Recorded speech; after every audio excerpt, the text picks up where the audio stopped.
Y voy a poner acá el chat por si. Muy bien, genial. Bueno, esta es entonces la octava clase de esta materia.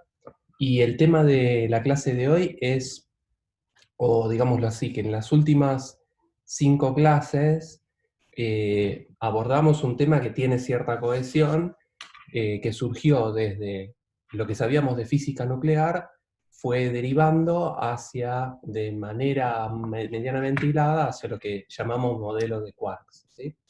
Y hoy vamos a empezar una serie de varias clases que tienen que ver con el desarrollo de un formalismo que nos permita entender, que nos dé herramientas para entender de una manera un poco más profunda las cosas que estuvimos viendo.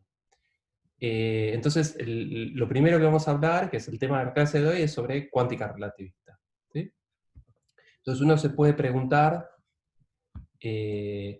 por qué es que a uno le interesaría una cuántica relativista, y la primera respuesta con una pregunta sería ¿por qué no? ¿No? Porque si uno conoce una teoría cuántica y además por el otro lado tiene una noción de lo que es la relatividad especial de Einstein, uno podría tratar de juntar en una única teoría ambos conceptos, ¿no?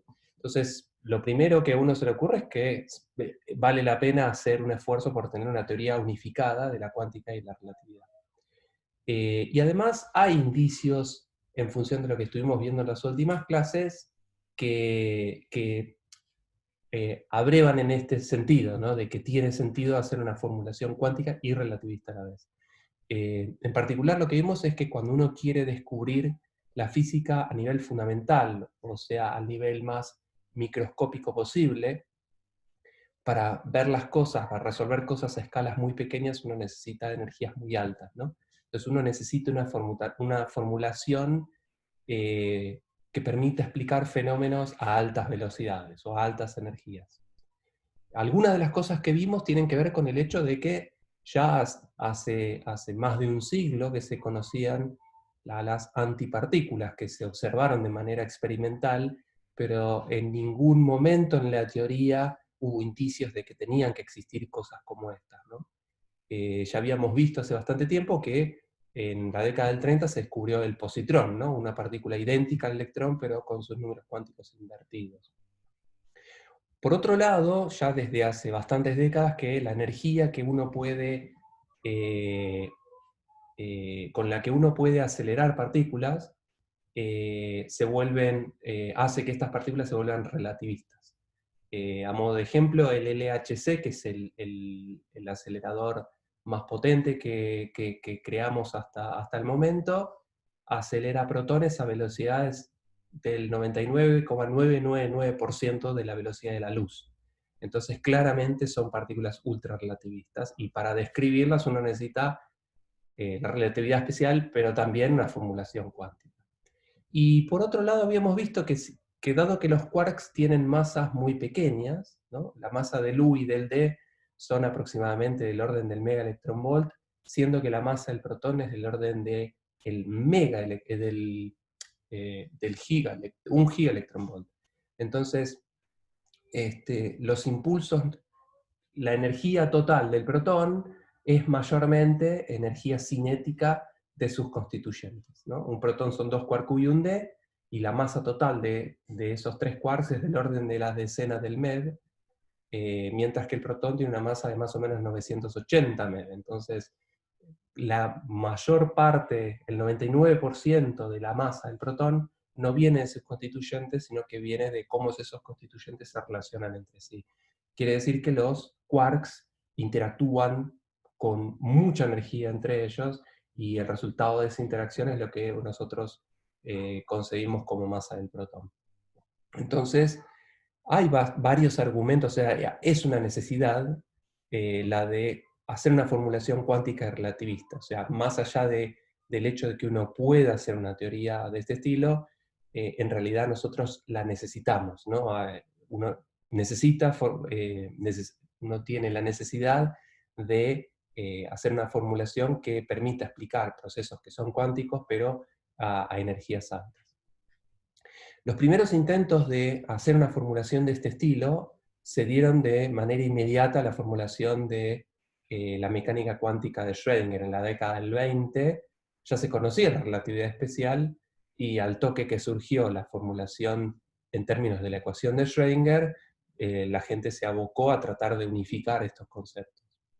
Entonces, antes de entrar de lleno a cómo es que uno puede obtener una ecuación cuántica relativista a la vez, vamos a ver cómo uno puede obtener la mecánica cuántica no relativista, ¿sí? Lo que ustedes vieron en Física 4 y Teórica 2.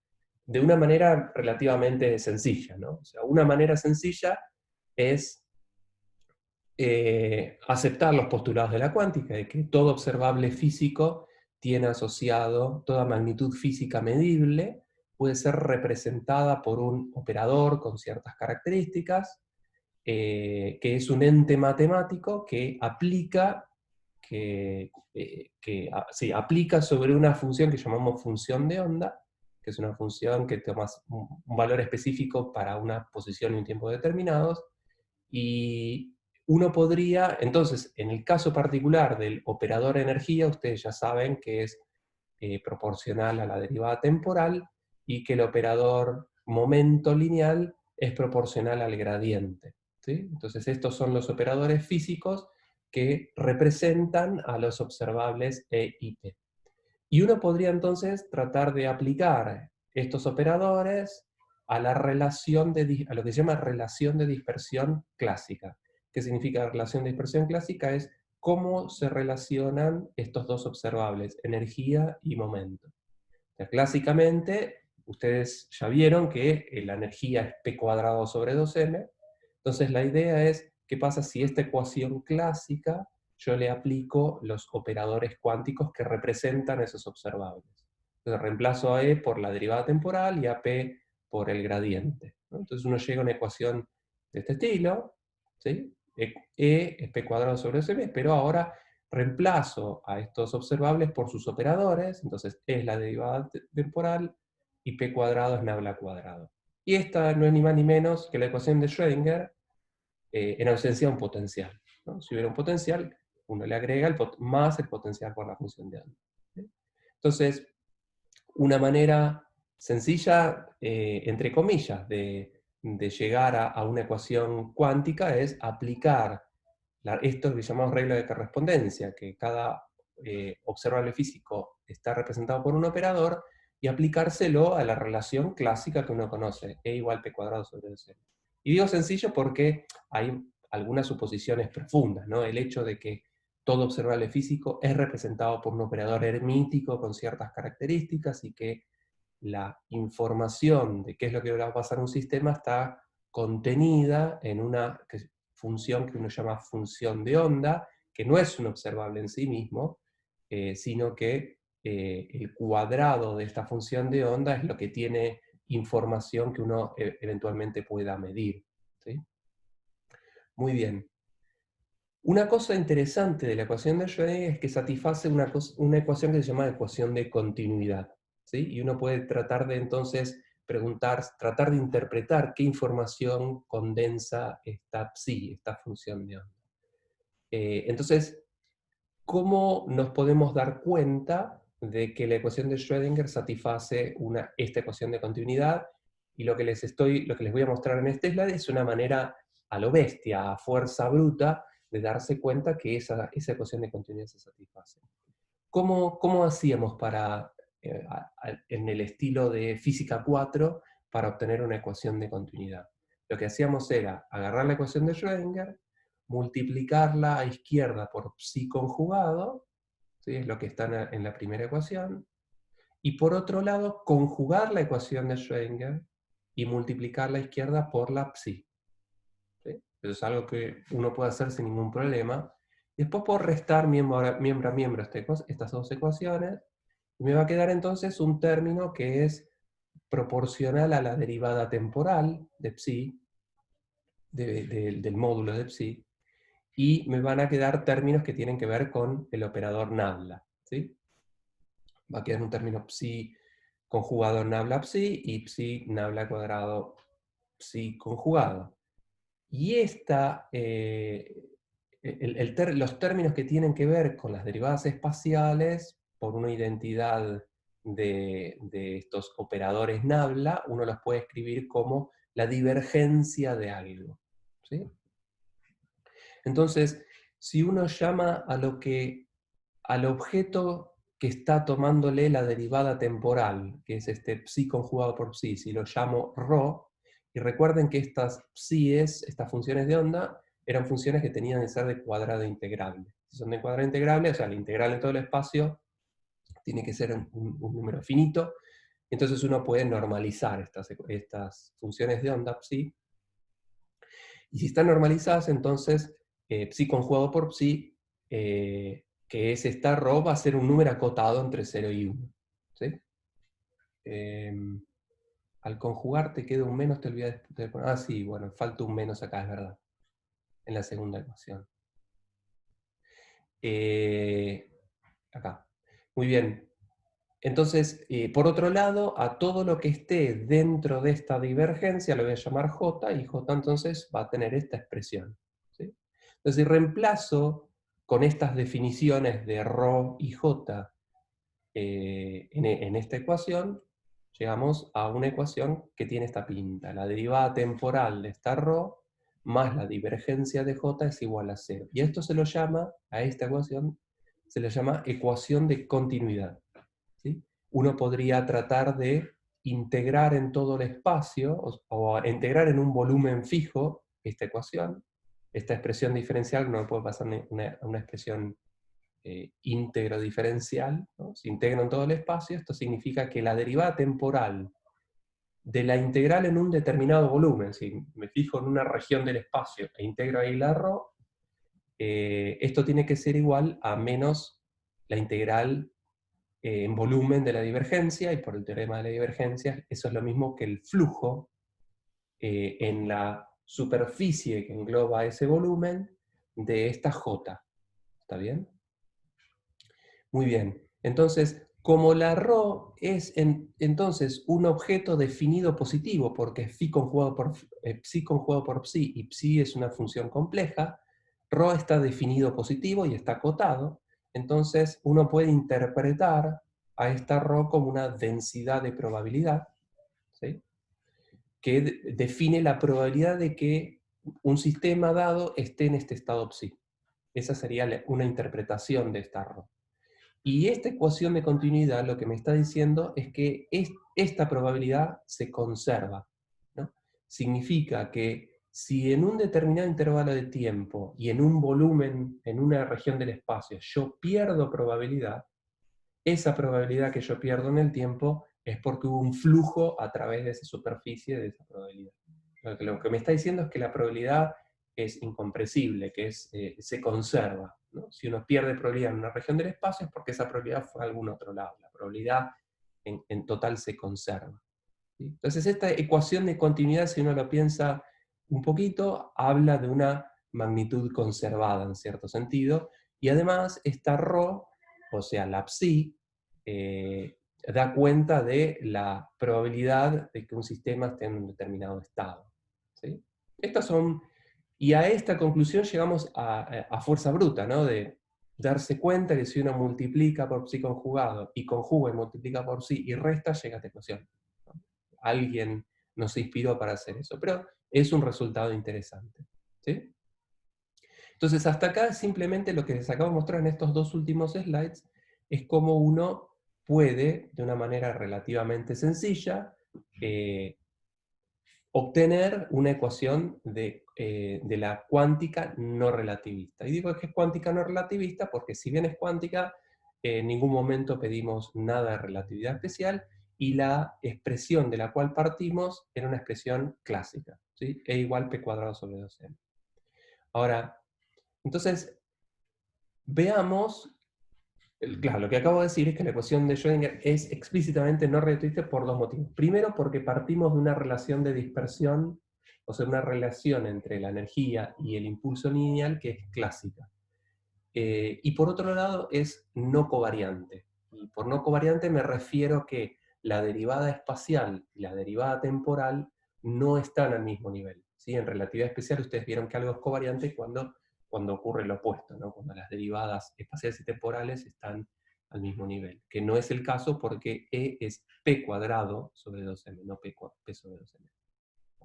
Entonces, Klein y Gordon propusieron obtener una expresión, un upgrade de la ecuación de Schrödinger, que sería aplicar el mismo razonamiento que acabamos de hacer, o sea, a partir de las relaciones de la regla de correspondencia, o sea, es un enfoque cuántico, ¿sí? Vamos a aceptar que cada observable físico puede ser descrito por un operador que aplica sobre una función de onda. Esos operadores tienen que ser hermíticos y que la función de onda es de cuadrado integrable. Y en este caso, aplicársela no a la relación de dispersión clásica, que era E igual P cuadrado sobre 2M, sino a la relación de dispersión relativista, la relación entre energía e impulso dada por la relatividad especial, ¿sí? Que es esta que está acá. Ahora, fíjense que estas reglas de correspondencia, o sea, la asignación de operadores a los observables de interés, que en este caso son E y P, se pueden escribir de manera covariante.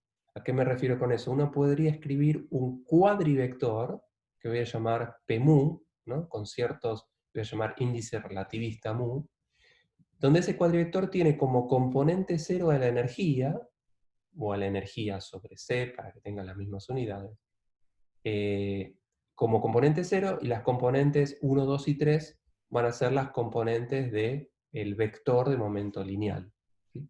Entonces, a esto le voy a llamar vector covariante, ¿sí? Y el vector contravariante es subirle el índice y cambiarle el signo a las componentes espaciales, a las componentes 1, 2 y 3, no a la componente 0, que vamos a llamar la componente temporal.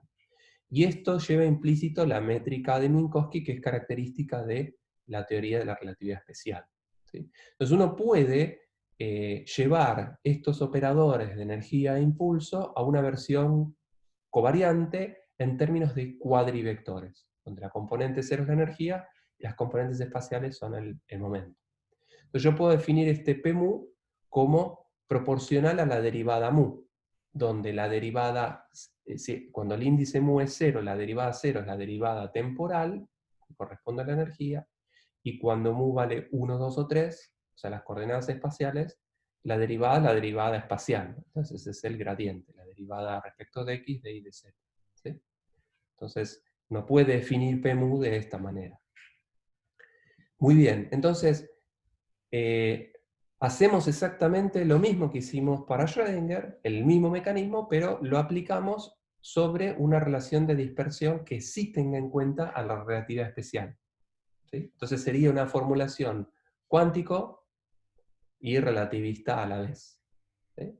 Entonces, si hacemos eso, o sea, si al operador E cuadrado lo reemplazo por, si al observable E cuadrado lo reemplazo por el operador correspondiente, que en este caso va a ser proporcional a la derivada temporal al cuadrado, y si al observable P cuadrado lo reemplazo por el operador nabla cuadrado, la ecuación, la relación de dispersión relativista que acabamos de ver, se transforma en esta ecuación cuando uno reemplaza los observables por sus operadores y se los aplica a una cierta función de onda, que como antes va a ser la función del espacio-tiempo que tenga la información que describe el sistema, ¿sí?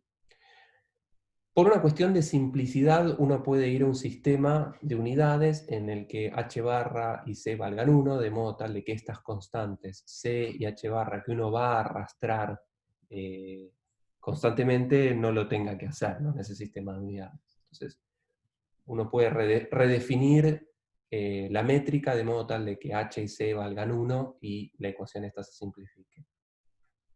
Y recordando que la derivada mu uno lo puede escribir como el vector, el cuadrimomento P, el P mu del slide anterior, tenía a la energía, o sea, a la derivada temporal como componente cero, y al momento, o sea, al gradiente, como las componentes espaciales. Entonces, fíjense que esta derivada segunda respecto del tiempo es la derivada de t por sí mismo, o sea, es d mu, pero la componente cero, de d mu, va a ser la derivada segunda de t. Y nabla cuadrado es aplicar de mu consigo mismo, ¿sí? Entonces, de mu de mu. Entonces, este de mu, que también se lo suele llamar d'Alembertiano, para quienes lo hayan visto, aplicado a la phi, condensa la información de estos dos primeros términos, la derivada segunda respecto de t y la derivada segunda respecto de x y z, más el término de masa, más este término que es proporcional a m cuadrado, aplicado a phi igual a 0. Y esta ecuación que tenemos acá la vamos a llamar entonces la ecuación de Klein-Gordon. Es una versión cuántico y relativista. Partimos de, o digamos, implementamos el mismo mecanismo que usó Schrödinger para obtener su cuántica no relativista, pero en vez de pedir una relación de dispersión clásica, pedimos una relación de dispersión relativista. ¿Sí? Muy bien, uno podría preguntarse si no puede hacer un truco similar a lo que hicimos con Schrödinger para escribir una ecuación de continuidad para esta ecuación de Klein-Gordon. Y la realidad es que no puede ser exactamente lo mismo. Puede multiplicar por phi conjugado a la ecuación. Por otro lado, conjugar la ecuación y multiplicarla por phi y restar miembro a miembro, ¿no? Y va a haber términos que se van a ir restando, que tienen que ver con la derivada temporal, y términos que se van a ir restando, que tienen que ver con el operador gradiente. Es completamente análogo a lo que hicimos 3 slides atrás. Entonces uno puede volver a definir a lo que le está aplicando la derivada temporal lo llamo ρ, y a lo que le estoy aplicando la divergencia lo llamo j, y tengo otra vez la misma ecuación. Una ecuación de continuidad con las mismas salvedades. Esto, si yo lo integro en un espacio, lo que me dice que hay algo que se conserva, o sea, hay una magnitud conservada en este caso también, y que la pérdida de esta ρ es compensada por el escape de ese ρ en forma de flujo fuera de la región de interés. ¿Sí? Valen las mismas consideraciones que hicimos hace un ratito. Ahora, uno podría preguntarse qué pinta tiene la solución de la ecuación de Klein-Gordon para una partícula libre, que es este caso, para una partícula que no esté sometida a ningún potencial, y la solución de la ecuación anterior, de la ecuación del slide anterior, es una onda plana. ¿Sí? Ondas planas son solución de la ecuación de Schrödinger, porque si lo piensan, esta es una ecuación muy parecida a la ecuación de ondas. ¿Sí? Entonces, ondas planas son solución de esta ecuación, y si esta es la phi, que es solución de la ecuación de Schrödinger, entonces yo puedo venir a la definición de ρ, de esta densidad y de la j, y ver quién es, si yo sé quién es la phi, entonces uno puede obtener una expresión para quién es la ρ y para quién es la j. Fíjense que como ρ es proporcional a la derivada temporal, me va a dar, me va a bajar a la energía, por cómo es la solución, como componente de la ρ, y como la j es proporcional al gradiente, o sea, la derivada respecto de x o de r, entonces me va a bajar p. O sea, que ρ es proporcional a la energía y la j es proporcional a p, en este caso especial de una ecuación de Klein-Gordon. ¿Sí? Entonces, fíjense que ρ es proporcional a la energía, y la energía era la componente cero del vector P mu. Recuerden que yo podría, hace un ratito vimos que uno puede escribir una generalización en términos de cuadrivector, donde la componente 0 es la energía y las componentes 1, 2 y 3 son el momento. Entonces fíjense que como la ρ me quedó proporcional a la energía, que es la componente 0 de P mu, y la j me quedó proporcional a P, que son las componentes 1, 2 y 3 de P mu, entonces yo puedo definir un j mu, un vector de 4 componentes, que es 2 veces P mu por esta constante de normalización. Y entonces, esta ecuación de continuidad, la derivada temporal de ρ más la divergencia de j, fíjense que d a dt más nabla es o sea que la derivada mu aplicada a j mu es la derivada 0 aplicada a j0 más la derivada 1 aplicada a j1 y así sucesivamente. Pero la derivada 0 es la derivada respecto de t y j0 es la energía. Claro, bueno, es la energía que es proporcional a ρ. Y para las componentes espaciales, la derivada 1, 2 y 3 aplicada a J1, 2 y 3 no es ni más ni menos que la divergencia de J. O sea, esta es una manera un poco más compacta y digamos, en términos de cómo uno escribe las cosas en relatividad especial, de escribir esta ecuación de continuidad de Klein-Gordon. ¿Sí? Entonces, el resumen de esto es que uno también, de la misma manera que obtuvo una ecuación de continuidad en el caso de la ecuación de Schrödinger, también la ecuación de Klein-Gordon satisface una ecuación de continuidad, y en particular, en la notación relativista, uno lo puede escribir de una manera más elegante, más linda. ¿Sí? Muy bien, entonces, lo que acabamos de hacer es obtener un upgrade de la ecuación de Schrödinger, porque la ecuación de Klein-Gordon es una ecuación cuántica relativista, y en el límite clásico, en el límite de bajas velocidades, bajas energías, uno va a recuperar efectivamente la ecuación de Schrödinger, que justamente el límite de bajas energías es la ecuación de Klein-Gordon. ¿Sí? Entonces, por eso es que decimos que obtuvimos un upgrade de la ecuación de Schrödinger en el caso de Klein-Gordon. No obstante, si uno lo piensa con un poco de cuidado, hay algunos, no los llamaría problemas como escribí ahí, sino detalles que uno vale la pena observar.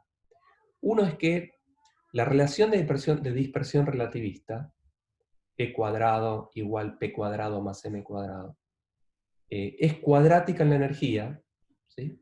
Entonces, los autovalores de la energía ahora van a tener soluciones que son soluciones con energía positiva y soluciones con energía negativa. Eso es simplemente porque la relación de dispersión es cuadrática en la energía. ¿Sí? Entonces ahora hay soluciones con energía negativa, que uno no puede tirar porque las autofunciones asociadas a esos autovalores con energía negativa las necesito porque son parte de la base que completan todo el espectro. ¿Sí? Entonces, no es que puedo descartar estas soluciones con energía negativa. En principio, soluciones con energía negativa a uno no le preocupan porque la energía uno la define de manera arbitraria, ¿no? Uno puede redefinir el cero y bajar la energía de modo tal de que una energía negativa no sea un problema.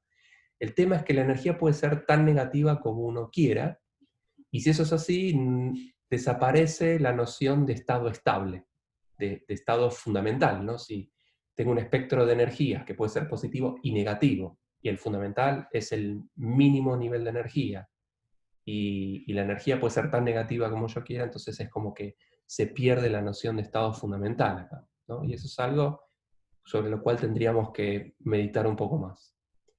Y por otro lado, recuerden que la ρ, en el caso de la ecuación de Schrödinger, era definida positiva, y como phi es de cuadrado integrable, la ρ uno la podía, como muy bien acotaron, era una densidad de probabilidad.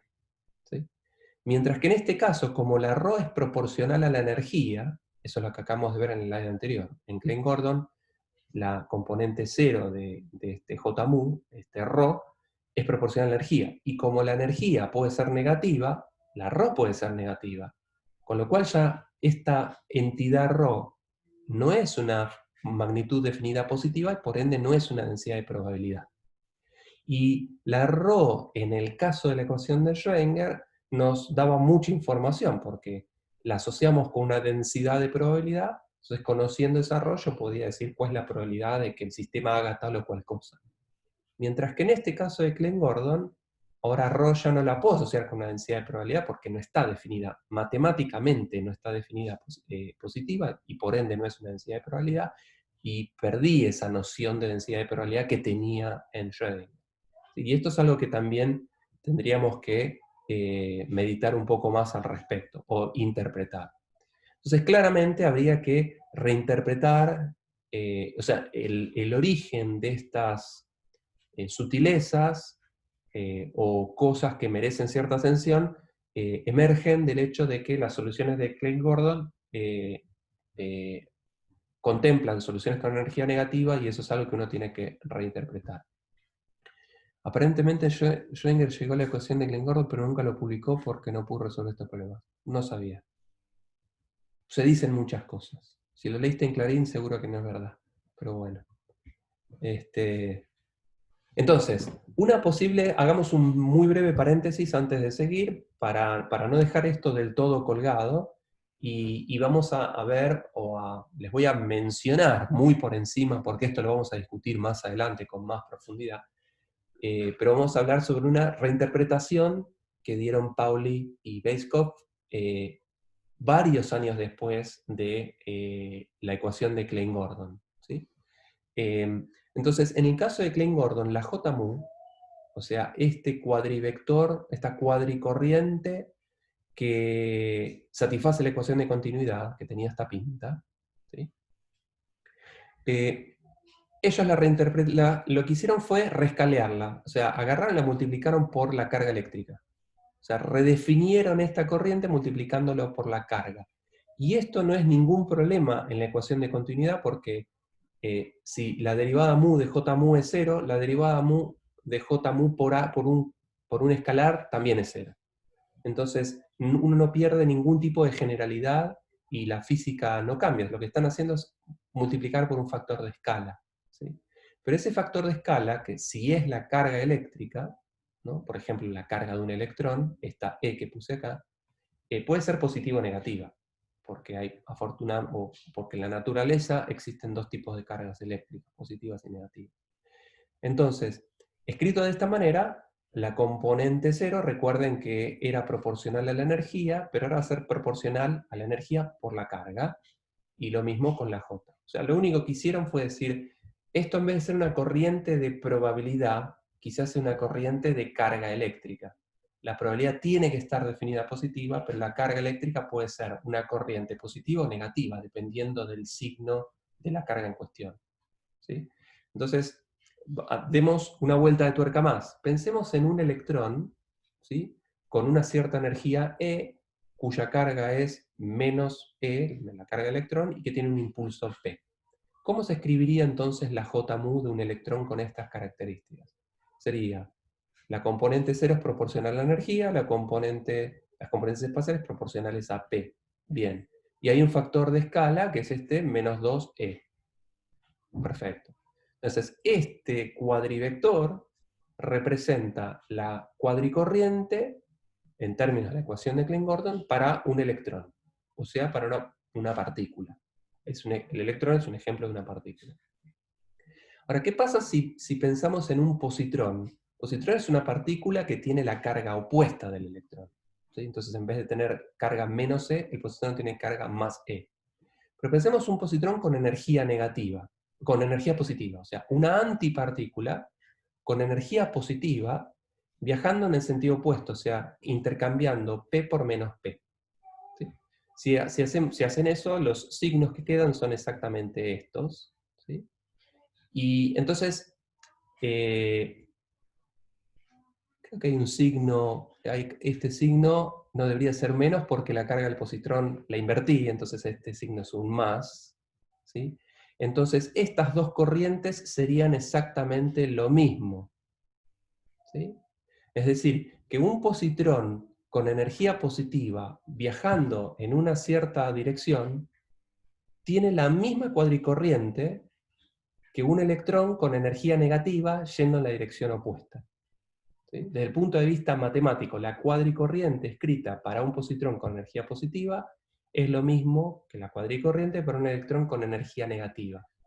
Significa que las soluciones con energías negativas de una partícula, las soluciones de una partícula con energía negativa, describen exactamente lo mismo que las soluciones con energía positiva, pero de sus antipartículas, ¿sí? Entonces, una posible reinterpretación en este sentido es decir, bueno, la cuadricorriente, si en realidad no es una corriente de probabilidad, sino una corriente de carga, que puede ser positiva o negativa, esto nos permite asociar a todas las soluciones con energía positiva a soluciones de partículas, mientras que las soluciones con energía negativa son lo mismo que soluciones de antipartículas con energía positiva. O sea que el espectro que quedó dividido en dos, en esta interpretación, uno puede asociar las soluciones con energía positiva a partículas y las soluciones con energía negativa a antipartículas, ¿sí? Otra manera de verlo es si uno escribe el operador de evolución temporal, ¿no? E a la menos I, E por T. que matemáticamente es lo mismo que a la menos I por menos C por menos T. O sea, la evolución de una partícula con energía positiva es lo mismo que la evolución de una partícula con energía negativa viajando hacia atrás en el tiempo. ¿Sí? Desde el punto de vista matemático es exactamente idéntico. Entonces uno puede pensar que una partícula con energía negativa es lo mismo que una antipartícula con energía positiva, que es lo que acabamos de mencionar. Esto es una interpretación genérica simplemente de ver la expresión de estas cuadricorrientes. Y vamos a hablar sobre esto más adelante, pero lo menciono para que lo tengan en cuenta. Muy bien. Vamos a ver una nueva ecuación que se llama la ecuación de Dirac, que surgió al toque que Schrödinger propuso su versión de la cuántica. Esto fue en 1927. Que previo a la interpretación que acabamos de discutir, no se había descubierto el positrón y no se sabía en principio qué eran las antipartículas y nadie pensaba en estos términos en aquel entonces. Entonces Dirac buscó una ecuación que apunte a describir lo mismo, una ecuación cuántica y relativista a la vez, pero que trate de evitar estos problemas entre comillas, ¿no? El hecho de que uno llega a densidades de probabilidad que no están definidas positivas, ¿no? Estas densidades que están definidas negativas, como ocurre en la ecuación de Klein-Gordon. Lo que quiere entonces es hacer una propuesta de una ecuación cuántica relativista que evite llegar a una ecuación de continuidad donde esta ρ no esté definida positiva, porque entonces era algo que en aquel momento, o si lo piensan ustedes ahora, por ahí a uno le incomodan de primera impresión, ¿no? Porque pierdo la noción de densidad de probabilidad, y eso es algo que en principio medio nos incomoda. Entonces, él dice, ¿cuál es la raíz del problema? ¿Cuál es la raíz de la conclusión de la ecuación de Klein-Gordon? Como la relación de dispersión era cuadrática, eso nos daba soluciones con energía negativa, y como la ρ es proporcional a la energía, entonces la ρ nos queda definida negativa también, en algunos casos. Entonces, lo que dice Dirac es, bueno, si la relación de dispersión, si el hamiltoniano es cuadrático, estoy en problemas. Entonces, lo que propone Dirac es una ecuación que sea lineal en el momento. ¿Sí? Que si se fijan, si lo piensan un segundo, es algo que es covariante, ¿no? Porque el hamiltoniano es proporcional a la derivada temporal, y P es proporcional a la derivada espacial. Entonces si la relación entre ellos fuese lineal, entonces esto sería covariante. ¿Sí? Entonces lo que propone Dirac es decir, bueno, el origen de estas sutilezas surge de que hay una relación de dispersión que es cuadrática. Entonces yo voy a proponer un hamiltoniano que en vez de ser cuadrático en P, sea lineal en P. ¿Sí? Entonces propone algo que es proporcional a P, con un factor de proporcionalidad alfa, que como P tiene tres componentes, x y z, alfa, entonces es un vector de tres componentes, x y z. Alfa 1, alfa 2, alfa 3, corresponden con P1, P2, P3. Y beta será otro factor que entra en esta definición de un hamiltoniano lineal, ¿no? Ahora, este hamiltoniano, como un hamiltoniano cuántico aplicado a una cierta función de onda psi, me va a dar el autovalor de energía por psi. ¿Sí? Entonces recordemos que alfa en esta definición es un vector de tres componentes y que beta es un factor multiplicativo que tenemos que determinar. ¿Sí? Y determinar en base a qué. Lo que queremos es que, lo que quiso Dirac es que además de ser un hamiltoniano cuántico, ¿sí?, satisfaga la relación de dispersión relativista. O sea, que satisfaga esta relación entre energía e impulso. ¿Sí? Pero con un hamiltoniano que sea lineal en P. ¿Está bien? Entonces, bueno, lo que hay que hacer es arremangarse un cachito y hacer la cuenta. Entonces, esta relación de dispersión, recuerden que si el autovalor del hamiltoniano es la energía al cuadrado va a ser el autovalor del hamiltoniano al cuadrado. Entonces, si uno aplica el hamiltoniano al cuadrado a psi, me va a dar e cuadrado por psi. Pero e cuadrado, por la relación de dispersión relativista, es c cuadrado p cuadrado más m cuadrado c cuarto. ¿Sí? Es este rengloncito de acá. Ahora, del otro lado de esta igualdad, el hamiltoniano al cuadrado significa aplicarle el hamiltoniano a el hamiltoniano aplicado a psi. ¿Sí? Y el hamiltoniano es alfa, esto está mal escrito, esto es c alfa i por pi más beta m, donde lo que estoy asumiendo es que cuando se repiten estos índices i's, lo que estoy pensando es que es alfa 1 P1, alfa 2 P2, alfa 3 P3. Este alfa J está mal, esto es PI en realidad. Y el otro hamiltoniano, para no confundir los índices, lo voy a escribir como alfa J por PJ más beta MC cuadrado. O sea, este segundo renglón es el hamiltoniano aplicado 2 veces a la psi.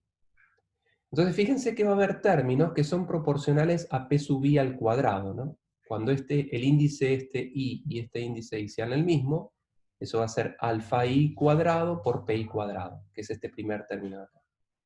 Pero después va a haber términos cruzados que van a venir de el hecho de que el índice de p en el primer hamiltoniano y el índice de p en el segundo hamiltoniano no sean el mismo. Entonces va a haber términos que van a ser alfa i por alfa j por pi por pj, después alfa j por alfa i por pi por pj, conmutan. Y después va a haber términos que involucran a las alfas con las betas, ¿sí? Va a haber términos que son alfa por beta, y va a haber términos que son beta por alfa, y eventualmente alfa y beta puede ser que no conmuten, con lo cual los voy a escribir explícitamente, esos términos cruzados. Y después va a haber un término que es proporcional a beta ms cuadrado al cuadrado. ¿Sí? Entonces, todo este último renglón tiene que ver con expandir h cuadrado aplicado a psi con h, la propuesta del hamiltoniano de Dirac. ¿Sí? Y fíjense que tengo varios términos. Términos que son proporcionales a pi cuadrado, términos que son proporcionales al producto de las componentes, de distintas componentes del impulso, pi por pj, términos que son proporcionales a p, y un término proporcional a m cuadrado. Ahora, del otro lado de la igualdad, yo tenía mi relación de dispersión relativista, que tiene un término que es proporcional a p cuadrado y un término que es proporcional a m cuadrado. Ahora respondo respecto de las características de este beta. Pero fíjense que para que se satisfaga esta igualdad, no puede haber términos que involucren a componentes distintas de p. ¿No? De este lado no tengo px por pi. Entonces, los coeficientes o el factor multiplicativo que esté asociado a los términos pi con pj con i distinto de j tienen que ser 0. Entonces, alfa i alfa j más alfa j alfa i, que es el anticonmutador de alfa i con alfa j, tiene que ser 0. ¿Sí? Por otro lado, no hay ningún término que es lineal en P del lado derecho de esta ecuación. Entonces, del lado izquierdo, aquella cosa que sea lineal en P tiene que tener factor multiplicativo igual a 0. Ahora, esto es el anticonmutador de alfa i con beta. El anticonmutador de alfa i con beta tiene que ser 0. Después hay un término que es proporcional a m cuadrado del lado derecho, y del lado izquierdo lo que tengo es beta cuadrado m cuadrado. Con lo cual, beta cuadrado tiene que ser proporcional a 1. Tiene que ser 1. Tiene que ser 1. Y después los alfa i cuadrado tienen que ser 1, de modo tal de que este alfa i, c alfa i cuadrado p cuadrado se iguala a c cuadrado p cuadrado. ¿Sí? Entonces, para que esta propuesta de hamiltoniano de Dirac, donde alfa y beta son factores que uno tiene que determinar quiénes tienen que ser, para que se satisfaga la relación de dispersión relativista, alfa y beta tienen que satisfacer estas propiedades, ¿no? Beta cuadrado y alfa cuadrado tienen que ser 1, y los anticonmutadores entre alfas y entre alfa y beta tienen que ser 0. Y si lo piensan un segundo, estos beta y alfa no pueden ser coeficientes, pueden ser escalares, porque los escalares no anticonmutan en particular. Entonces, estos bichos no pueden ser escalares, tienen que ser otro tipo de estructuras. ¿Está bien? Entonces, a ver, había una pregunta. Ok, lo respondí muy bien. Entonces, vamos a ver un poquito en detalle quiénes tienen que ser estos alfas y estos betas. Entonces ya vimos que no pueden ser números, podrían ser eventualmente matrices, ¿sí? Ahora, uno de las condiciones que tienen que cumplir, por ejemplo esta tercera, es que alfa i con el anticonmutador alfa i con beta sea 0, ¿sí? Entonces, ¿qué es que alfa i con beta anticonmuten? Significa que alfa i es menos beta alfa i por beta, porque el anticonmutador es alfa i con beta igual a menos beta alfa i.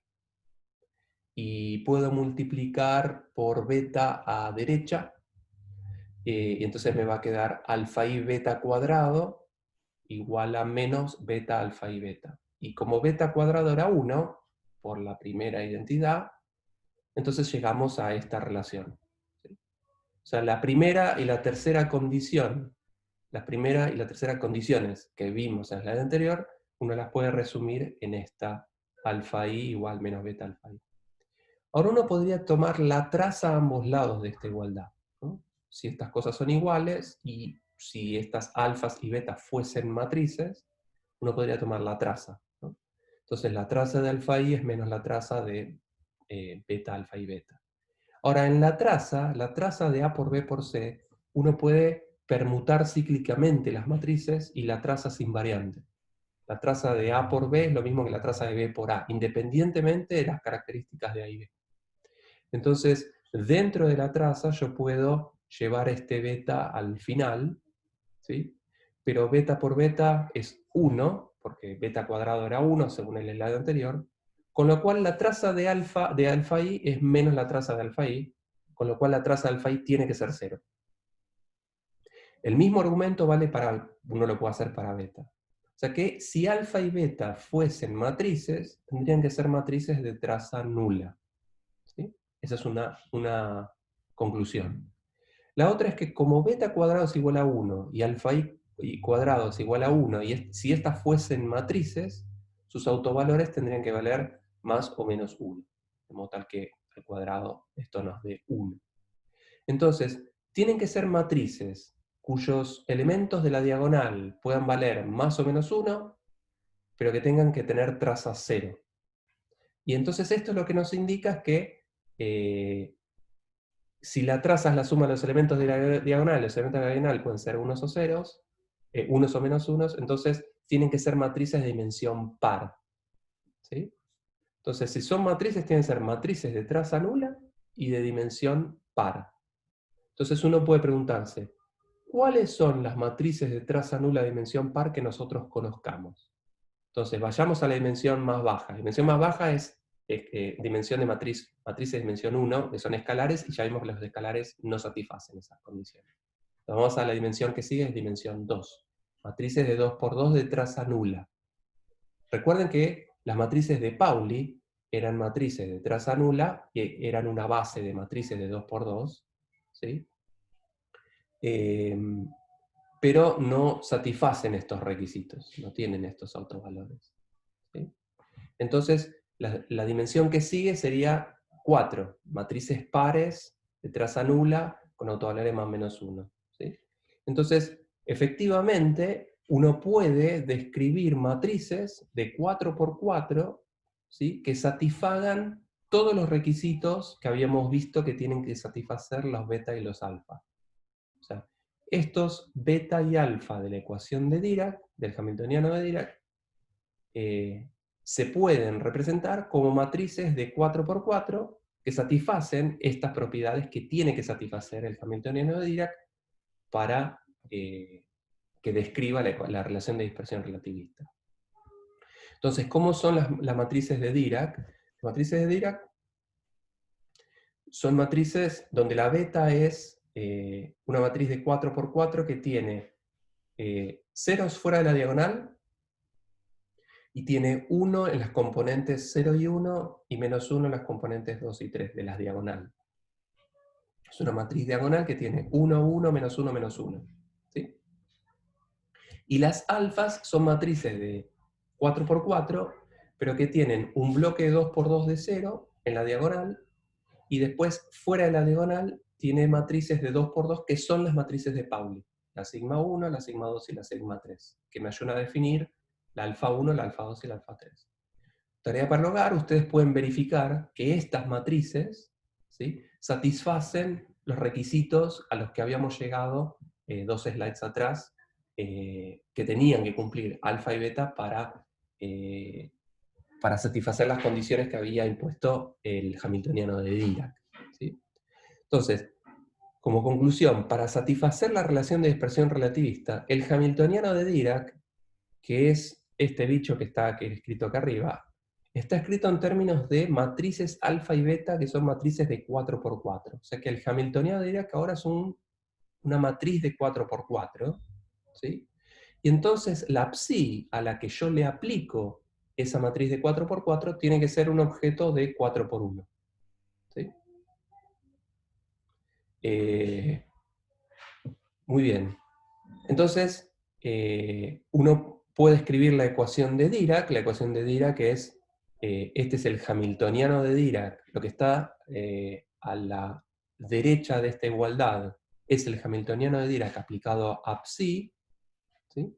Y del otro lado, si el hamiltoniano es la derivada temporal aplicada a psi, ¿sí? Entonces, este va a ser un objeto de 4 componentes, un objeto de 4×1, porque así es la psi, y el hamiltoniano de Dirac aplicado a la psi es una matriz de 4×4 aplicado a un vector de 4 componentes, me da también un vector de 4 componentes. O sea, estas son en realidad una ecuación de 4 componentes dada esta psi, ¿sí?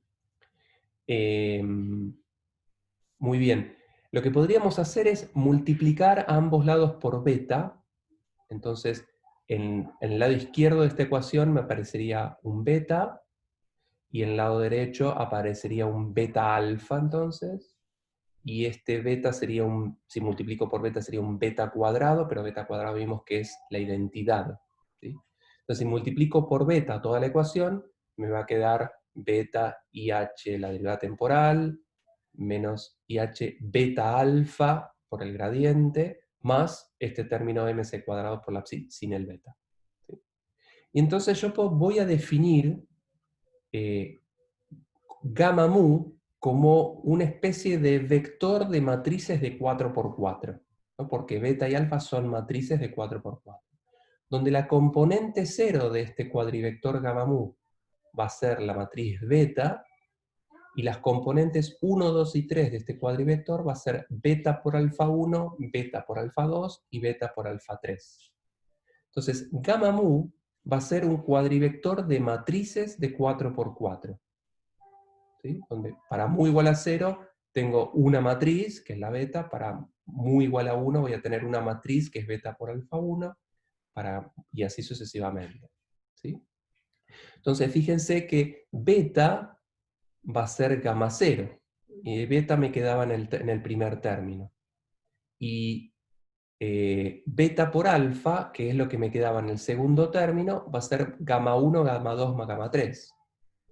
Con lo cual, este primer término de esta ecuación y el segundo término de la ecuación vienen multiplicados por beta y beta alfa, respectivamente. O sea, por gamma 0 y gamma 1, 2 y 3.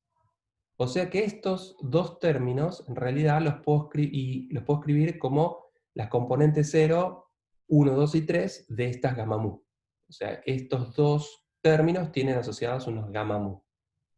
Y por otro lado, gamma 0, que es beta, está asociado con la derivada temporal, que es P0. Recuerden que P mu tenía como componente 0 la derivada temporal, y P1, 2 y 3 era proporcional al gradiente, ¿sí?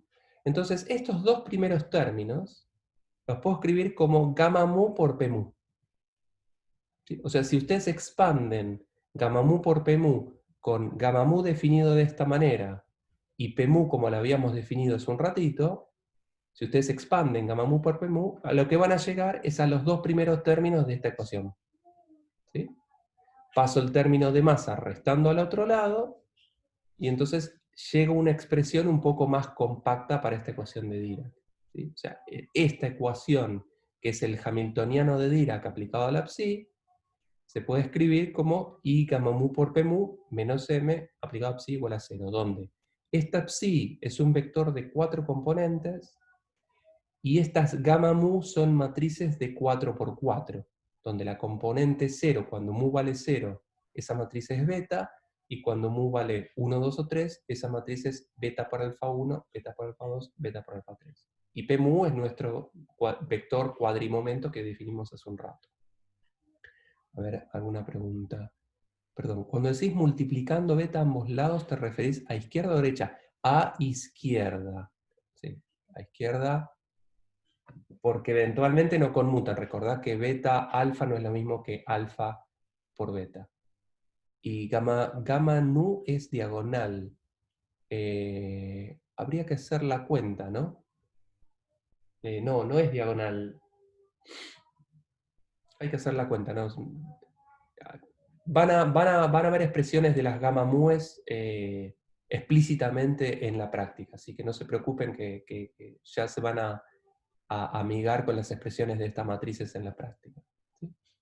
Entonces, fíjense que fue un poco más tortuoso encontrar una ecuación, esta ecuación de Dirac, pero tratemos de recordar cuál fue, bueno, y la conclusión es esta, ¿no? Que la ecuación entonces ahora naturalmente está escrita en términos de matrices de 4×4, y eso es algo que en la clase que viene vamos a tratar de interpretar físicamente qué nos está diciendo, que las soluciones phi o psi ahora no son una función de onda, sino que es un vector de 4 componentes, donde cada una de esas componentes es una función de onda, y eso es otra cosa que vamos a tratar de interpretar la clase que viene, ¿sí?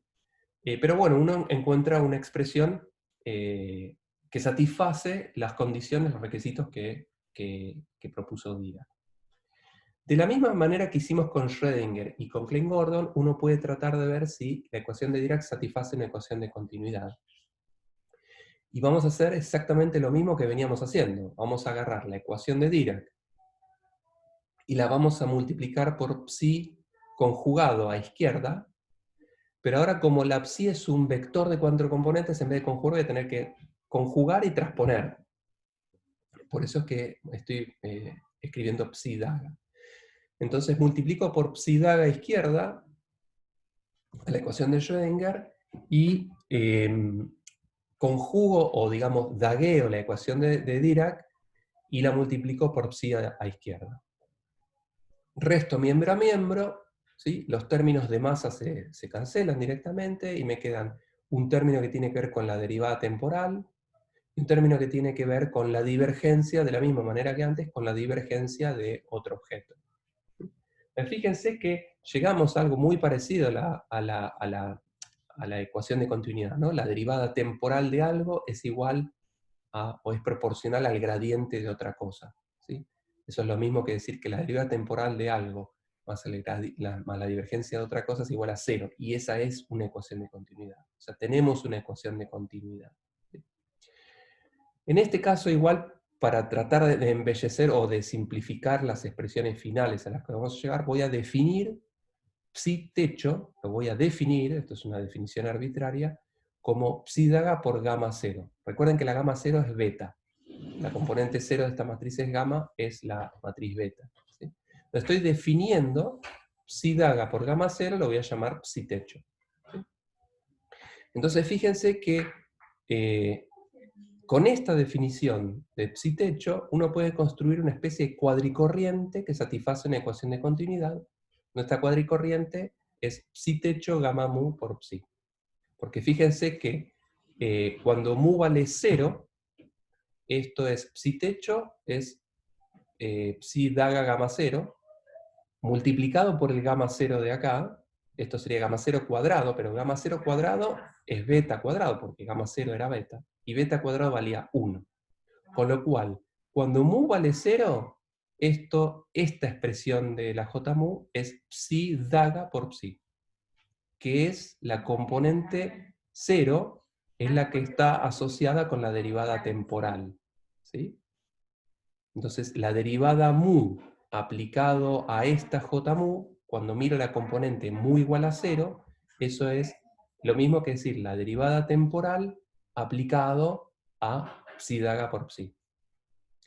Cuando mu vale 1, 2 o 3, por ejemplo, si mu valiese 1, ¿sí? Entonces, mi definición de psi techo es psi daga, gamma 0, ¿sí? Gamma 1, pero la gamma 1 recuerden que era beta alfa 1, ¿no? Entonces esta expresión de acá es psi techo gamma 0, perdón, es psi conjugado gamma 0, la parte de psi techo, por gamma 0 alfa i. Entonces va a haber gamma 0 alfa i, pero gamma 0 cuadrado era igual a 1, con lo cual esta expresión, cuando mu vale 1, es psi daga alfa 1 psi. ¿Qué es lo que uno tiene acá? Psi daga alfa psi. Entonces, cuando este índice mu vale 1, 2 o 3, lo que me queda en esta expresión de J mu es psi daga alfa psi. ¿Qué es a lo que le estoy aplicando el operador gradiente? Pero el operador gradiente es la derivada mu cuando mu vale 1, 2 o 3, justamente. Entonces, esta ecuación de continuidad a la que llegamos hace un ratito se puede escribir de manera más compacta como la derivada mu de J mu, donde J mu tiene esta expresión de acá. ¿Sí? Entonces, la ecuación de Dirac también satisface una ecuación de continuidad, ¿sí? Y hay una corriente que se conserva, y esa corriente conservada tiene esta expresión y que depende de la psi, pero además de esta especie de métrica dada por la gamma mu. ¿Sí? Ahora, con esta definición, fíjense que la componente cero de lo que aparece en la derivada temporal, lo que sería el análogo de la ρ, ¿sí? Es este psi techo, psi conjugado, perdón, psi daga por psi, esa es la componente 0, y las componentes 1, 2 y 3 de esta cuadricorriente son psi daga alfa 1, 2 y 3 por la psi. Esto sería lo que sería la parte de la corriente conservada. ¿Sí? Pero por definición, ahora por cómo construimos, psi daga por psi, como la psi esta era un vector de 4 componentes, donde cada componente era una función de onda compleja, como las de Schrödinger. Entonces, psi daga por psi va a ser psi 1 cuadrado, más psi 2 cuadrado, más psi 3 cuadrado, más psi 4 cuadrado, donde las psi 1, 2, 3, 4 son las 4 componentes de este vector de 4 componentes de la psi. Entonces, esto por construcción está definido positivo. Significa que esta ρ, la ρ de la ecuación de continuidad, ahora sí lo puedo asociar con una densidad de probabilidad. Ese fue el objetivo, uno de los objetivos de Dirac. ¿Por qué es que estamos en esta situación de la ecuación de Dirac? Porque cuando vimos Klein-Gordon, nos habían quedado densidades de esta ρ, esta densidad conservada, no estaba definida positiva y no la podía asociar con una densidad de probabilidad.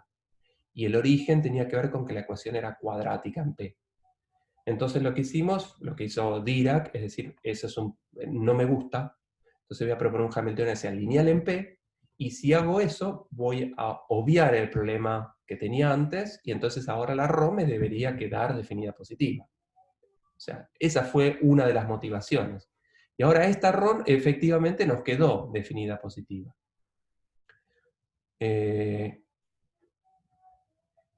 Entonces, una pregunta que me están haciendo es si no hay un equivalente en la densidad de probabilidad en Klein-Gordon que no sea esa ρ. Sí, recuerden la reinterpretación que vimos hace unos slides. Perdón. Entonces, para terminar, claro, porque acá termina todo lo que les quería contar. Entonces, en el caso de la ecuación de Dirac, logramos una ecuación cuántica que satisface la relación de dispersión relativista, pero para formular las cosas de modo tal que uno pueda reinterpretar las cosas de manera análoga a Schrödinger, léase que uno pueda definir una densidad de probabilidad definida positiva, o sea, una densidad que esté definida positiva y que uno la pueda asociar a una densidad de probabilidad, que llegamos a esto porque lo construimos explícitamente para que sea así. ¿Sí? El problema que había, que nos daba esta ρ no definida positiva, surgía de que que la relación entre E y P no era lineal. Entonces, al hacer esa relación lineal, llegamos entonces a lo que queríamos, que esta ρ ahora lo puedo asociar a una densidad de probabilidad, ¿sí?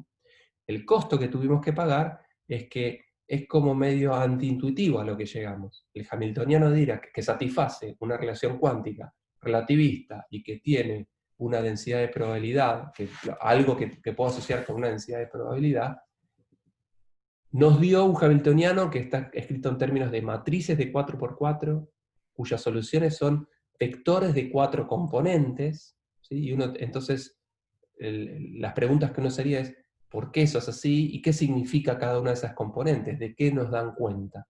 ¿No? Uno en principio podría pensar que dos componentes para la ecuación de Dirac sería interesante tener, una que describa partículas y otra que describa antipartículas, por ejemplo, ¿no? Pero ahora tenemos 4 componentes, y eso es algo que sería interesante de ver, y es el tema de la clase que viene. Una pregunta que me hicieron entonces, que fuiste vos, Nicolás, es si no hay un equivalente a la densidad de probabilidad en Klein-Gordon, y la respuesta es que sí. Recuerden que cuando vimos la ecuación de Klein-Gordon, hay una ecuación de continuidad, hay una ρ, pero no está definida positiva. Y vimos que uno puede reinterpretarlo, ¿sí? Escaleando la corriente por la carga eléctrica, de modo tal de que esa cuadricorriente, en vez de ser una corriente de probabilidad, sea una corriente de carga eléctrica, ¿sí? Y en ese sentido las cosas, no habría ninguna contradicción, ¿no? Porque las soluciones con energía positiva darían cuenta de la descripción de estados de partícula, y las soluciones con energía negativa son consistentes con la descripción de una antipartícula con energía positiva, ¿sí? Y, ok, perfecto. Entonces, un error de concepción que típicamente veo que ocurre es que la gente suele pensarse que la ecuación de Klein-Gordon tiene un problema, ¿no? Y que entonces Dirac propone una ecuación que soluciona ese problema. Y la realidad es que la ecuación de Klein-Gordon no tiene ningún problema, el problema lo tenemos nosotros interpretando qué es cada cosa. Y el motivo quizás tenga que ver con que uno ya tiene ciertos preconceptos de la cuántica, ¿no? En la formulación de la cuántica no relativista, uno tiene metido en el ADN qué es la función de onda, qué es la densidad de probabilidad y cómo es que está descrito, qué información contiene la psi. Mientras que acá la física es nueva, porque además de los contenidos de la mecánica cuántica, incorporamos a la relatividad especial en este formalismo. Entonces, uno tiene que reinterpretar los resultados, ¿sí? Y las dos ecuaciones, tanto la de Klein-Gordon como la de Dirac, son dos ecuaciones perfectamente válidas, no tienen ningún problema. Lo que pasa es que yo no puedo tratar de asociar desde la perspectiva de la cuántica no relativista que la ρ de la ecuación de continuidad va a describir una densidad de probabilidad, porque no es así. Ahora está describiendo otra cosa. Y yo les mencioné que una reinterpretación es pensar en términos de densidad de carga eléctrica. ¿Sí? Eso permite esa ambivalencia del signo, que es consistente con el hecho de que la ρ es proporcional a la energía y la energía puede ser negativa. ¿Sí? Entonces, las dos formulaciones, tanto la de Klein-Gordon como la de Dirac, son perfectamente válidas. En lo que va de las próximas 2 semanas, o 3, vamos a mirar con un poco más de cuidado todas estas cosas que mencionamos que son sutilezas que estaría bueno esclarecer. Interpretar qué significan qué físicamente, de qué dan cuenta las soluciones con energía negativa, y por qué es que tenemos dos ecuaciones de la cuántica relativista, qué describen cada una de ellas. ¿Por qué la ecuación de Dirac tiene esta estructura tan extraña en términos de matrices de 4×4? ¿Por qué las soluciones de Dirac tienen 4 componentes si yo quería describir una partícula? La clase que viene entonces lo que vamos a ver es qué pinta tienen las soluciones de la ecuación de Dirac, ¿sí? Las soluciones de la ecuación de Dirac es un poco menos trivial que el caso de Klein-Gordon, y lo que vamos a ver es qué pinta tienen esas soluciones y hacer una interpretación de qué información porta esta PSI. ¿Sí? De qué cosa está describiendo esta PSI en el caso de Dirac. Y más adelante, en las clases subsiguientes, vamos a ver qué describe cada una de estas ecuaciones. Si ambas están bien, de qué da cuenta la ecuación de Klein-Gordon, de qué da cuenta la ecuación de Dirac. ¿Sí?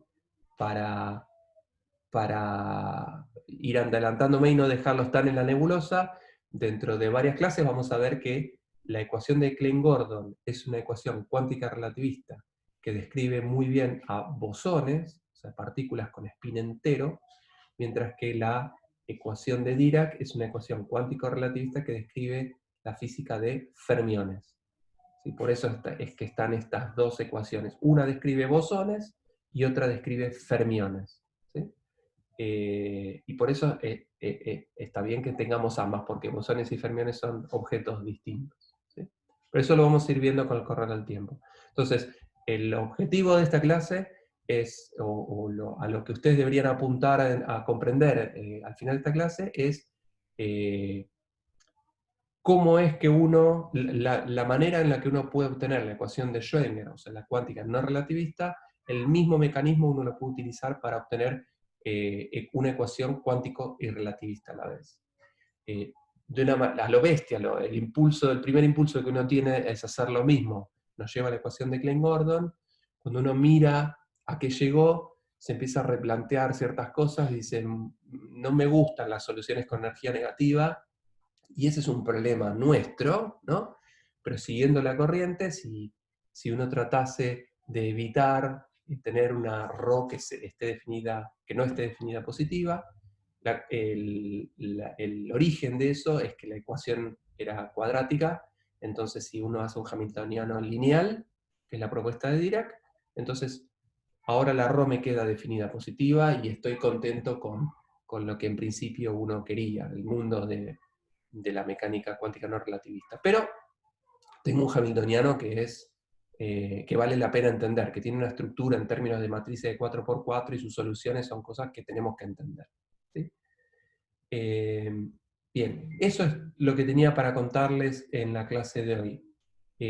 Como les dije, la clase que viene vamos a ver soluciones de la ecuación de Dirac. Y vamos a estar con esto de la ecuación de Dirac un par de clases más, por lo menos. En función de lo que les expliqué, no sé si tienen alguna duda más, o algo que les haya quedado poco claro.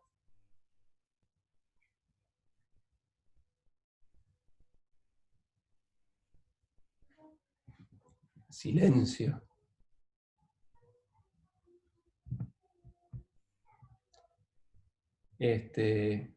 Muchas cosas para pensar. Sí, es verdad. En la práctica está bueno que hagan los ejercicios porque empezar a lidiar con estas gamas y entender un poco el álgebra de este tipo de ecuaciones se entiende mejor cuando uno hace ejercicios. ¿Sí?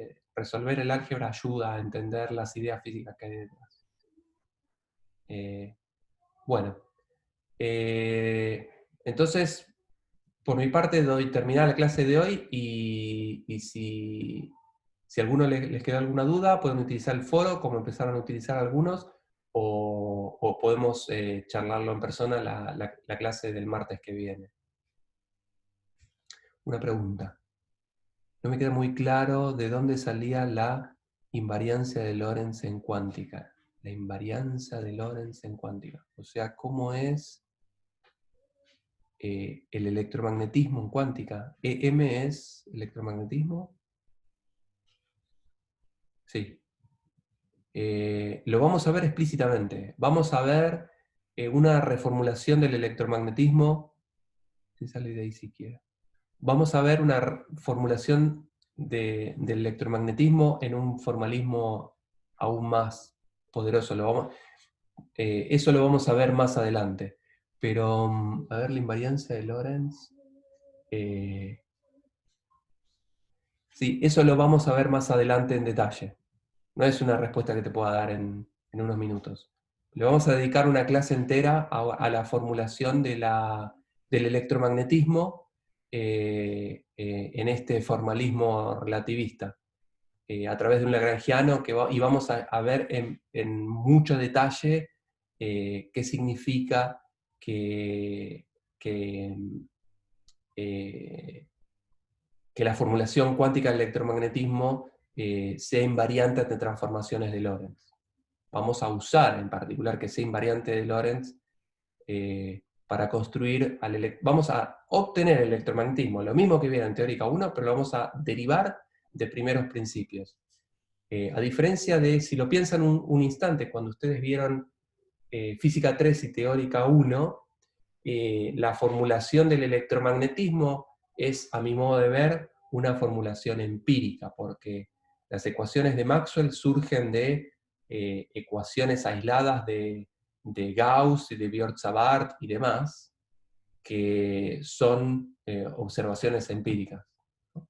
Mientras que vamos a ver que uno puede obtener las ecuaciones de Maxwell no de un origen experimental, sino del hecho de observar que la naturaleza respeta una cierta simetría muy particular.